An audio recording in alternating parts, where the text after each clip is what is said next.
আমরা সানডে গেছিলাম ইন্ডিয়ার সবথেকে লার্জেস্ট এবং ওল্ডেস্ট মিউজিয়াম ঘুরে দেখতে। সেটি হলো আমাদের কলকাতাতে অবস্থিত ইন্ডিয়ান মিউজিয়াম। মেট্রোতে যেতে গেলে তোমাদের নামতে হবে পার্ক স্ট্রিট মেট্রো স্টেশনে। এখানে এন্ট্রি ফ্রি ছাড়াও রয়েছে মোবাইলে ফটো তোলার জন্য টিকিট। ভিডিও শেষে আমি সম্পূর্ণ ডিটেলসটা দিই। 1814 সালে স্থাপিত হয় ইন্ডিয়ান মিউজিয়াম।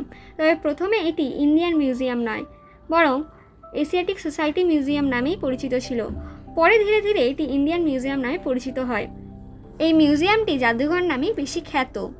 এখানে গ্যালারি ছাড়াও কিন্তু করিডোরের মধ্যে সাজানো রয়েছে বিভিন্ন ধরনের ঐতিহাসিক জিনিস। করিডোর দিয়ে ঢুকেই প্রায় প্রতিটি রুমেই রয়েছে এক একটি গ্যালারি, আর গ্যালারিগুলির বাইরে দরজার উপরে লেখা আছে গ্যালারিগুলির নাম। এটা হলো রকস অ্যান্ড মিনারেলস গ্যালারি। এখানে বিভিন্ন ধরনের খনিজের সঙ্গে সঙ্গে বিভিন্ন ধরনের স্টোন সুন্দর করে সাজানো রয়েছে এবং সবকটির নিচে লেখা আছে সেটি কোথা থেকে পাওয়া হয়েছে এবং সেটির নাম কি। এখানে একটা ইন্টারেস্টিং জিনিস দেখেছিলাম। এখানে এমন একটা রক্স আছে যেটাকে বেন্ড করা যায়। সেটার কোনো ভিডিও আমরা করিনি, সেগুলোকে গিয়ে তোমরা এক্সপিরিয়েন্স করো। করিডোরের মধ্যেই রাখা আছে একটি সুবিশাল গাছের জীবাশ্ম। করিডোরের মধ্যে এরকম বিভিন্ন ধরনের জিনিস সাজানো রয়েছে। করিডোরটাকেও ভালো করে ঘুরে দেখো। এটা হলো human evolution gallery. Human evolution কীভাবে হয়েছিল তারই ডেমো এখানে রাখা আছে, আর আছে একটা বড় ডিএনএ স্ট্রাকচার। এছাড়াও রয়েছে বিভিন্ন ধরনের ইনসেক্টসের মডেল। এই মূল্যবান জিনিসটাও কিন্তু আমরা গ্যালারির বাইরে করিডোরে দেখতে পেয়েছিলাম। এটা হলো মায়ানমারে পাওয়া 1900 শতকের একটি ফুটপ্রিন্ট বা পদচিহ্ন। সিঁড়ি থেকে উঠলে দেখা যায় একটা সুন্দর স্ট্যাচু। এটি হলো কুইন ভিক্টোরিয়ার। এই স্ট্যাচুটিতে কুইন ভিক্টোরিয়াকে রোমান দেবী হিসেবে দেখানো হয়েছে, আর এই স্ট্যাচুটি উন্মোচন করেছিলেন ভাইসরয় লর্ড লিটন 1878 খ্রিস্টাব্দের 1 জানুয়ারিতে। এটি হলো ম্যামালস গ্যালারি। এখানে বিভিন্ন পশুর স্কেলিটন রয়েছে, যেমন রয়েছে হাতি, জিরাফের স্কেলিটন, তিমির স্কেলিটন। এছাড়াও রয়েছে বিভিন্ন পশুর মডেল। তাছাড়া রয়েছে মানুষের বিভিন্ন বিবর্তনের স্কেলিটন।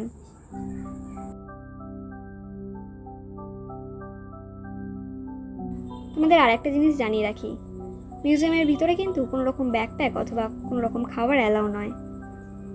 সাথে যদি ব্যাকপ্যাক থাকে সেটাকে এন্ট্রি গেটের আগে জমা দিয়ে তবেই ঢুকতে দিচ্ছে, আর স্লিং ব্যাগ থাকলে সেটাকে ছেড়ে দিচ্ছে।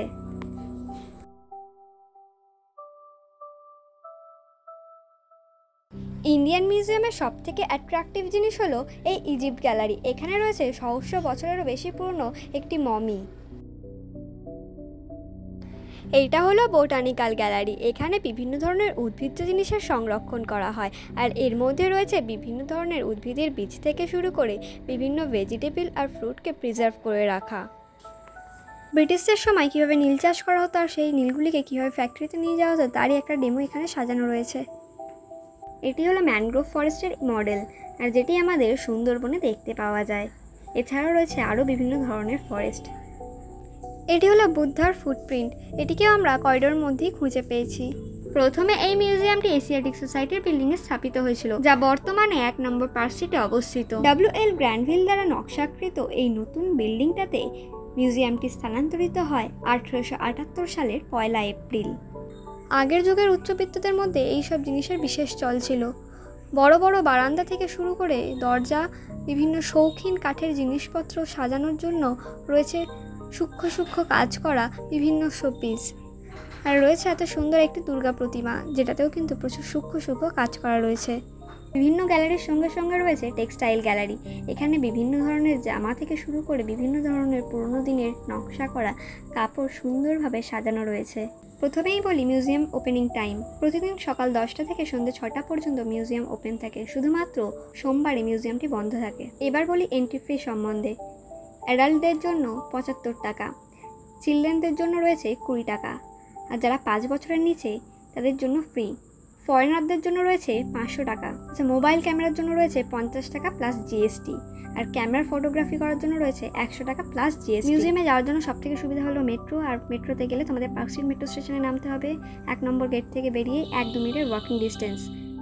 আর কেউ যদি বাসে যেতে চাও সেক্ষেত্রে তোমাদের ধরতে হবে পার্ক স্ট্রিট আমি যে কোনো বাসকে বললেই নামিয়ে দেবে ইন্ডিয়ান মিউজিয়ামের সামনে। ভিডিওটা তোমাদের কেমন লাগলো সেটা কমেন্ট করে জানাতে ভুলো না।